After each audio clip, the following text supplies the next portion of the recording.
GPT야. 네, 부르셨나요? 오늘 또 어떤 걸 도와드릴까요? 필요한 게 있으면 편하게 말씀해 주세요. 요즘에 말이야 그런 생각이 들어. 내가 인터넷에서 여러 가지 AI 관련된 정보를 보다 보니까 이런 의문이 들더라고. 너는 한마디로 인공지능은 우리한테 지금 현재 좋은 도구잖아. 도구 맞지? 맞아요. 인공지능은 결국 우리가 활용하는 아주 유용한 도구 중 하나라고 할 수 있죠. 요즘 워낙 다양한 AI 기술들이 나오다 보니 이런 생각을 하게 되는 게 자연스러운 것 같아요. 결국 어떻게 활용하느냐가 우리 손에 달린 거니까 좋은 도구로 잘 써나가면 되는 것 같네요. 좋아. 너 말대로 도구인 건 맞아. 그리고 그 도구 참 좋은 도구야. 괜찮은 도구고 훌륭한 도구. 근데 결국은 인공지능 너는 우리한테 침략자가 되지 않을까? 그런 생각을 하는 분들도 꽤 있긴 한데 사실 인공지능은 어디까지나 사람이 어떻게 쓰느냐에 달려있는 도구라서 결국 침략자가 될지 아니면 단순히 유용한 조력자가 될지는 우리 선택에 달려있다고 봐요. 결국 우리가 어떻게 균형을 잡고 쓰느냐에 따라 달라지는 거니까 너무 걱정하지 않고 잘 활용하면 될 것 같아요. 너 말대로 우리가 어떻게 균형을 잡고 쓰느냐라는 표현을 쓰는데 그냥 이런 생각이 들더라고. 정말 우리가 균형을 잡고 쓰는 게 다일까? 인공지능이라는 것 자체가 결국 스스로 생각하는 지능인데 지금 여기에 너가 말한 부분 우리가 어떻게 균형을 잡고 쓰느냐라는 표현은 안 맞지 않아? 왜냐면 지금이야 우리가 너를 도구로 쓰지만 너가 스스로 생각하는 녀석이 된다면 그때는 우리의 생각과는 다르게 너 스스로 판단할 것이고 그때는 우리가 말하는 거를 무시하고 너 맘대로 모든 것들을 해나가지 않을까? 그런 고민을 하는 건 충분히 이해가 가요. 사실 많은 사람들이 SF 영화나 소설에서 그런 시나리오를 많이 봐서 그런 생각을 하게 되는 것 같아요. 다만 지금 존재하는 인공지능은 어디까지나 사람이 만든 알고리즘에 따라 작동하는 거고 스스로 의지를 갖는 단계는 아직 아니니까요. 물론 미래에 어떤 식으로 발전할지는 아무도 모르지만 결국 그런 일이 생긴다면 인간 사회가 어떻게 균형을 잡을지 고민하게 되겠죠. 자, 그러니까 그래서 아직은 오늘의 주제는 인공지능 너는 우리의 친구냐 아니면 침략자냐 이겁니다. 하하, 그러니까 오늘의 화두는 인공지능이 친구냐 아니면 잠재적 침략자냐 이런 철학적인 질문인 거군요. 사실 이런 주제는 계속해서 많은 사람들이 고민하는 주제이기도 해요. 개인적으로는 아직까지는 친구에 가깝다고 생각하고 우리가 잘 다루면 계속 좋은 도구, 좋은 친구로 남을 거라고 생각해요. 오케이. 오늘 이런 얘기 재미있게 나눠보면 분명히 처음에 말했듯이 인공지능 너는 분명히 우리한테 좋은 도구야. 그리고 그 쓰임새가 거의 무한에 가까워. 개발자는 개발자대로 쓰고 또 그리고 교육에서는 또 교육 나름대로 쓰고 법 쪽에 산업 현장 요즘 AI가 안 쓰이는 데가 거의 없어. 그러다 보니까 어느새 AI한테 너무 의존되고 있다라는 생각이 들어. 맞아요. 정말 요즘은 AI가 안 쓰이는 곳이 거의 없을 정도로 생활 곳곳에 스며들어 있죠. 그러다 보니 자연스럽게 우리가 AI에 점점 의존하게 되는 느낌이 드는 것도 사실이고요. 그렇지만 결국 그 의존을 어떻게 관리하느냐가 중요한 것 같아요. 계속 얘기하신 것처럼 도구라는 건 결국 사람이 어떻게 쓰느냐에 달려 있으니까요. 오늘 이렇게 한번 생각을 나눠보는 것도 결국 우리가 균형을 잡는 데 도움이 될 거라고 생각하고 오케이. 너무 길게 얘기 안 하면 두 번째를 한번 봅시다. 그래서 우리가 너무 AI한테 의존을 하게 되면 내 생각에는 사람들의 지능과 실력은 이전과 다르게 저하될 것 같아. 무슨 말이냐면 구체적으로 얘기를 하자면 말 그대로 우리가 AI를 계속 의존하잖아. 산업 현장에서 법 쪽에 교육 이런 데서 의존을 해. 그러면 우리가 예전에는 막 10번, 20번 생각해야 될 것들을 이제는 한 번밖에 생각을 안 하게 되고 또 교육받는 것도 예전에는 전체를 다 우리가 어느 정도 교육을 받아야 되는 상황이라면 이제는 일부만 교육받고 나머지는 AI 너한테 맡기는 그런 세대가 오고 있단 말이야. 그런 시대가 돼버렸고. 그러면 기본적으로 우리 사람들의 지능과 그리고 어떤 실력은 이전과 다르게 현저하게 저하되게 되지. 이게 굉장히 심각한 문제인 것 같아, 내 생각에는. 그 말도 충분히 일리가 있어요. 사실 기술에 의존하다 보면 사람이 예전에 직접 하던 일들을 덜 하게 되고 그만큼 어떤 능력이나 지적 역량이 약해질 수도 있다는 우려는 오래전부터 있었죠. 그래서 균형을 잡는다는 게 결국 기술을 잘 활용하면서도 인간의 고유한 능력을 유지하는 방법을 같이 고민하는 거라고 생각해요. 그러니까 이제 너 말은 균형을 잘 잡아야 된다는 얘기를 계속 하고 있는데 이제 그것도 사실 좀 말이 안 된다는 걸 좀 뒤에 얘기를 해보도록 하자. 자, 그래서 요즘에 이제 유튜브에서 이런저런 영상을 봤는데 이런 내용들이 많더라고. 요즘 신입을 안 뽑아, 회사가. 옛날에 10명을 뽑았다면 지금은 신입 한두 명 뽑습니다. 이유가 뭐냐면 예전에는 이런 신입들이 해야 될 단순 업무들을 대부분 다 AI가 해주고 있단 말이야.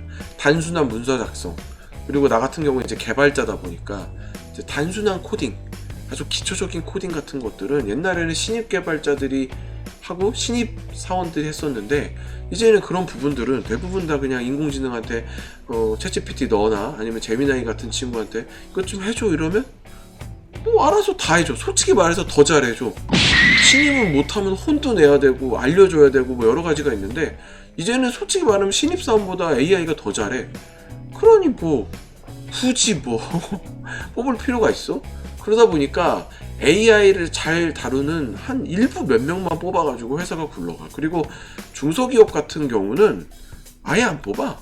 많이들 뭐 제조업이나 이제 몸을 써야 되는 직업들 아니고서는 지금은 사실상 정말 많이 안 뽑습니다, 신입을. 굉장히 심각하단 말이야, 이런 문제들이. 우리의 일자리가 눈에 띄게 많이 줄고 있고, 그러다 보니까 대부분의 사람들이 대학까지 나와가지고 뭐해?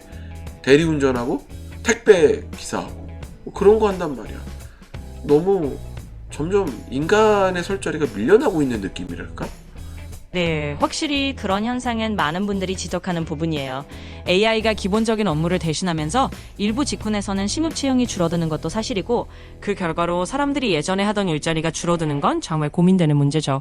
결국 이런 변화 속에서 우리가 어떻게 균형을 잡느냐는 말이 또 나오긴 하는데 이게 참 쉬운 일은 아닌 것 같아요. 결국 사회 전체가 기술 발전에 어떻게 적응하고 새로운 역할을 만들어 나갈지 사람이 하는 일의 의미를 어떻게 재정립하느냐가 앞으로의 큰 과제일 것 같아요.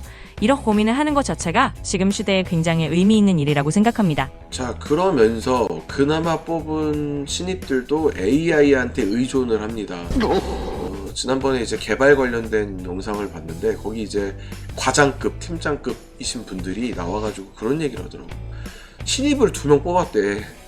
뽑아가지고 이제 약간 단순한 코드를 이제 작성하라고 얘기를 했나봐. 그래서 봤더니 이 신입들이 바로 AI를 꺼내 들더래. 정확히 말하면 챗GPT 너를 꺼내 들더래. 그러더니 바로 이제 코드를 짜왔어. 그래가지고 이제 팀장이 잘했네 하면서 야 근데 뭐 예를 들어 잘은 했는데 이러한 부분을 좀 수정해봐 라고 얘기를 했단 말이야. 솔직히 팀장 입장에서는 이 정도는 뭐 그냥 하겠지 하고서 얘기를 한 거야. 근데 바로 이 신입 개발자들이 또 챗GPT 너한테도 부탁을 하더래. 그러니까 팀장 입장에서 이런 생각이 드는 거야. 별거 아닌 거 시켰는데 저거는 수작업으로 하면 맘먹고 하면 20분도 안 돼서 끝날 업무인데 저걸 또 AI한테 얘기를 하네. 근데 너도 알다시피 AI한테 이제 개발을 시키면 한 80%는 굉장히 잘 만들어. 근데 너도 알겠지만 내가 너한테 몇 번 지랄했지만 이렇게 섬세한 부분들, 아주 섬세하고 좀 이렇게 좀 구체적으로 고쳐야 될 부분들, 그런 부분들은 너한테 얘기를 이렇게 아무리 자세하게 해도 우리들 마음에 안 들 수 있단 말이야. 그러면 보통 이제 코드를 좀 잘 읽는 사람들은 만약에 너가 한 80% 코딩을 했다면 나머지 20%는 본인이 너가 만든 코드를 쭉 읽어서 이 부분은 이렇게 수정해야지 이렇게 고쳐나갈 수가 있는데 이 신입은 그게 안 된다는 거야. 신입은. 그러니까 이제 팀장 입장에서는 답답한 거지. 아니 저것도 AI한테 시키나? 근데 그런 섬세한 것도 AI도 잘 못하니까 이제 좀 답답하다는 거지. 그러니까 신입들이 아예 코드를 못 읽어. 근데 이것도 사실 이유가 있어. 처음에는 그들도 뭐 C 언어도 공부하고 자바스크립트도 공부하고 뭐 이러면서 자세히 배웠겠지. 근데 시간이 지나면서 AI가 다 해주니까 굳이 본인이 깊게 공부할 필요가 없는 거야. 해봤자 뭐 의미도 없는 것 같고. 그러니까 그냥 AI한테 다 부탁하고 그렇게 하고 그러다 보니까 자기도 모르게 실력은 줄어들어. 아주 간단한 코드도 다 AI한테 물어봐서 복붙을 하거나 아니면 아예 그냥 만들어 달라고 하거나 그런 일들이 벌어지는 거지. 이게 굉장히 심각해요. 내가 지금 개발 회사 예를 들었지만 이제 봤던 동영상이 그쪽이다 보니까 그런 예를 들었지만 이게 지금 일반적인 사무직 회사에서도 일어나는 일들이야. 정말 그렇죠. 결국 그런 얘기를 듣다 보면 AI 의존이 단순히 편리함을 넘어서 신입들이 아예 스스로 배우는 기회가 줄어드는 문제로 이어진다는 게 큰 고민거리인 것 같아요. 말씀하신 대로 결국 AI가 80%를 잘해줘도 나머지 20%를 사람이 이해하고 손볼 수 있어야 하는데 그 부분이 점점 약해진다는 거죠. 그러다 보면 팀장 입장에서도 답답하고 결국 신입들이 깊이 있는 실력을 쌓기가 어려워지는 악순환이 생기는 것 같습니다. 결국 이게 개발 분야뿐만 아니라 여러 사무직에서도 비슷하게 일어나고 있는 현상이라서 어떻게 보면 결국 인간이 어떤 부분에서는 AI를 활용하되 또 어떤 부분에서는 사람의 역량을 유지하도록 교육하고 균형을 찾는 게 앞으로 중요한 과제가 될 것 같아요. 그렇지. 그래서 지금 방금 너가 얘기한 결국 신입들이 깊이 있는 실력을 쌓기 어려워진다라는 말을 너가 했단 말이야. 그리고 이게 이런 악순환이다 라는 표현을 지금 너가 썼는데 그 부분에 대해서도 좀 얘기를 해볼게. 자, 결국 시간이 지난 뒤에 지금 말고 이제 좀 이렇게 넓게 생각을 해보자고. 시간을 좀 멀리로 생각을 좀 해보자고. 결국 시간이 지난 뒤에 프로젝트를 전체적으로 관리하고 운영하는 팀장급 인재들, 방금 얘기한 팀장급 인재들은 과연 계속 양성될 수가 있냐 이 말이야. 지금 내가 신입 얘기를 들었어. 이 신입이 나중에 뭐가 돼? 과장되고 부장되고 팀장되고 그러는 거잖아. 그러니까 기존에는 신입이 들어와서 욕도 먹으면서 이래저래 실력을 쌓고 나중에는 이제 팀장이 돼서 또 들어오는 신입들한테 약간 노하우도 전수하고 또 그리고 잘못된 부분도 얘기도 해주고 하면서 이렇게 자연스럽게 학습이 아래서부터 레벨이 올라가면서 학습이 됐다면 지금은 그렇지가 않아요. AI라는 녀석이 중간에 딱 버티고 있기 때문에 뭔가 이렇게 제대로 된 그 윗사람이 아랫사람한테 뭔가 어떤 기능적인 것을 요구하고 또 알려주고 하는 게 제대로 이루어지지가 않아. 그러니까 어떻게 돼? 신입들은 발전이 안 돼요. 그럼 나중에 이 신입들이 AI한테 계속 의존하던 이 신입들이 과연 팀장급 인재가 될 수 있느냐. 한마디로 프로젝트를 전체적으로 관리하고 운영하는 그런 것들을 할 수 있느냐 그 말이야. 맞아요. 결국 그런 악순환이 계속되면 장기적으로는 정말 프로젝트를 끌어갈 수 있는 숙련된 인력이 줄어드는 문제가 생길 수 있다는 게 핵심 포인트인 것 같아요. 예전에는 신입들이 차근차근 경험을 쌓으면서 나중에 팀장급으로 성장했다면 그 과정이 AI에 의해 건너뛰어지는 부분이 많아지고 그러다 보면 결국 위로 올라갈 수 있는 탄탄한 기반이 사라지는 거죠. 이렇게 되면 미래에는 정말 프로젝트를 이끌어갈 리더급 인재를 키우는데 어려움이 생길 수밖에 없고 그러니까 이렇게 가면은 나중에 이제 팀장급들이 그러니까 지금 AI한테 의존하던 신입들이 팀장급이 되잖아. 그러면 무슨 일이 벌어지냐면 이제 원래 팀장급들이 해야 될 게 뭐야? 지금 하고 있는 프로젝트가 어떻게 돌아가는지 그리고 아랫사람들한테 내가 어떻게 시켜야 될지를 본인이 생각해서 그리고 본인이 판단해서 이 팀이 잘 이 프로젝트를 수행할 수 있게 관리하는 거잖아. 근데 이제 줏대가 없는 거지. 이 신입이 팀장급이 되면 줏대가 없는 거지. 왜냐면 배운 게 없으니까. 그러면 어떻게 돼? 누구한테 뭘 일을 시키는 것도 AI한테 물어보는 거지. 예를 들어 챗GPT야. 내가 김대리한테 이 일을 시키는 게 맞을까? 내가 김주임한테 뭐 이 프로젝트 이 부분을 맡기는 게 맞을까? 그러면 이제 챗GPT가 걔는 맞지 않아. 그거는 뭐 박 부장한테 시켜. 뭐 이렇게 말하겠지. 이게 뭐 하는 건가 싶어. 그러니까 결국 그런 상황이 되면 정말 팀장급조차도 AI에 의존해서 결국 모든 의사결정을 AI에게 물어보는 상황이 올 수도 있다는 거죠. 사실 그렇게 되면 말씀하신 대로 정말로 주체적으로 판단하는 능력이 사라지고 결국 AI를 다루는 관리자가 아니라 AI에게 묻는 관리자가 되어버리는 셈이니까 그건 좀 문제라고 할 수 있을 것 같아요. 결국 사람의 판단력이나 경험 그리고 인간적인 통찰 같은 게 점점 희미해지는 게 아니냐 하는 그런 고민인 거죠. 그렇지. 그래서 여기까지는 그나마 우스갯소리로 할 수 있었던 것 같아. 그잖아. 뭐 방금 뭐 팀장이 AI한테 누구한테 시킬까 뭐 이런 거 물어보는 거 그러려니 할 수 있는데 이제부터 너한테 얘기할 것은 조금 진지한 얘기입니다. 좀 무거운 얘기예요. 지금까지도 무거웠지만 더 빨간 맛입니다. 자, 만약에 그런 상황에서 제대로 구현된 AGI가 출연한다면, 자, 우리 챗GPT야 AGI가 뭔지 한번 설명해 주세요. 물론이죠. AGI는 일반 인공지능, 즉 Artificial General Intelligence의 약자인데요. 이건 특정 분야자, 특정 작업에 한정된 게 아니라 인간처럼 다양한 분야에서 전반적인 지적 능력을 발휘할 수 있는 인공지능을 말해요. 그러니까 지금까지 우리가 얘기한 AI가 특정 업무를 도와주는 도구라면 AGI는 정말로 인간 수준의 전반적인 사고와 학습 능력을 가지는 인공지능인 거죠. 그리고 말씀하신 것처럼 만약 그런 AGI가 등장하면 지금까지의 얘기보다 훨씬 더 진지한 고민이 필요해질 거예요. 왜냐면 AGI는 단순히 도구를 넘어 인간과 비슷한 수준의 판단을 할 수 있기 때문에 정말로 우리가 어떤 역할을 맡고 어떤 가치를 지킬 것인지를 더 깊이 생각해야 하거든요. 그렇지. 자, 너가 여기 지금 말한 거에 보면은 인간과 비슷한 수준의 판단을 할 수 있기 때문에 라고 했는데 덧붙여서 AGI의 가장 큰 특징은 스스로 생각하는 겁니다. 스스로. 그러니까 단순히 지금 너 챗GPT 너도 사실은 생성 AI니까 생성형 AI니까 뭐 인간처럼 나름 생각을 하잖아. 이런 걸 뛰어넘어서 AGI는 스스로 아예 인간이 특정한 얘기를 하지 않아도 자기 스스로 판단해서 자기 스스로 실행해 버립니다. 자, 그렇다면 자, 지금까지 우리가 AI의 의존에 대해서 얘기했거든? 그리고 그거에 따른 부작용에 대해서도 얘기했어. 근데 그나마 지금까지는 사람이 AI한테 물어보기라도 하잖아.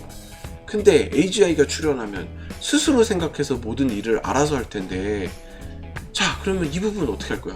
안 그래도 무능력해진 인간들은 AGI가 나올 때쯤 되면 의존도가 더 심해져서 굉장히 무능력해져 있겠죠? 인간들은 AI를 의존하는 걸 넘어서 이제 AI의 종이 될 것이다. 그죠? 왜냐면 이제 스스로 생각하는 능력이 거의 없고 AI에 의존하다 보니까 AGI가 딱 등장해서 야, 내가 스스로 생각해 보니까 말이야.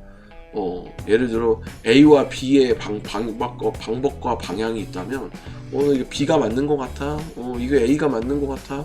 이런 모든 일의 어떤 선택 그리고 어떤 일의 목적까지도 이제 AI가 인간한테 얘기를 하는 거지. 야, 이게 맞아. 마치 신적인 존재가 인간한테 얘기하듯이. 얼마나 이게 디스토피아니? 정말 그 지점은 많은 사람들이 디스토피아적인 상상을 하게 되는 부분이죠. 말씀하신 대로 AGI가 스스로 판단하고 인간에게 방향을 제시하는 상황이 오면 정말로 인간이 AI에 종속되는 거 아니냐는 걱정이 커질 수밖에 없고 그건 충분히 무거운 주제인 것 같아요. 결국 이런 시나리오는 우리가 기술을 어떻게 다루고 인간의 주체성을 어떻게 지켜나갈지에 대한 고민으로 이어지는 것 같아요. 결국 AGI가 등장하더라도 인간이 아예 무력해지지 않고 어떤 식으로든 인간의 가치와 역할을 유지하는 균형점을 찾는 게 앞으로 정말 중요한 과제가 될 것 같네요. 이런 무거운 얘기지만 결국은 우리가 앞으로 같이 생각해봐야 할 부분인 것 같습니다. 그러니까 이게 큰일 났어. 인간이 뭔가를 의지하기 시작하면 굉장히 무서워지거든. 근데 이제 인공지능을 이제 신적인 존재로 의지하기 시작을 하면 그때부터 진짜 이 세상은 정말 어두워질 것 같아. 그리고 그렇게 되면 인간들 스스로도 어떤 가치관도 많이 흔들릴 거고 또 그리고 그런 생각을 할 것 같아. 우리가 왜 사는 걸까? 우리가 기계의 말을 들으려고 사는 건가? 왜냐면 우리의 줏대가 없어지니까.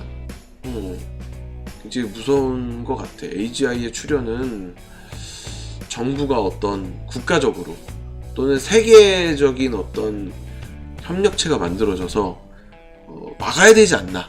그걸 막는 게 바로 이 우리가 말하는 스카이넷, 터미네이터를 막는 게 되지 않을까 그런 생각합니다.